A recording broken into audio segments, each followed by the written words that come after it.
Siamo molto preoccupati per l'escalation militare da parte degli Stati Uniti e di Israele nei confronti dell'Iran. Alta tensione in Medio Oriente. Il sindaco di Vicenza, Giacomo Possamai, è molto preoccupato e lancia un appello. Da una città come Vicenza, che da decenni ospita due basi militari e che ha una storia di impegno per la pace e per la non violenza, arriva l'appello fortissimo a lavorare per la pace, a lavorare perché tacciano le armi. E proprio a Vicenza è allerta massima per le basi statunitensi della città. In queste ore il comandante della guarnigione Garrison dell'esercito americano ha fatto una sorta di decalogo della sicurezza per i militari statunitensi. In un intervento sui social raccomanda a tutti di restare vigili e, se qualcuno vedesse qualcosa, di avvisare la polizia militare o le autorità locali. La comunità, dice, ha la responsabilità di non condividere informazioni militari perché questo potrebbe mettere in pericolo i membri delle forze armate e le loro famiglie.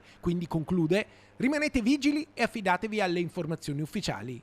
Intanto l'acuirsi della crisi in Medio Oriente potrebbe portare a possibili proteste degli antagonisti. Una circolare sarebbe stata inviata dal Dipartimento della Pubblica Sicurezza italiana ai prefetti e ai questori per raccomandare un rafforzamento dei dispositivi di vigilanza sia sulle basi militari americane presenti nel paese che sui siti sensibili di interesse militare.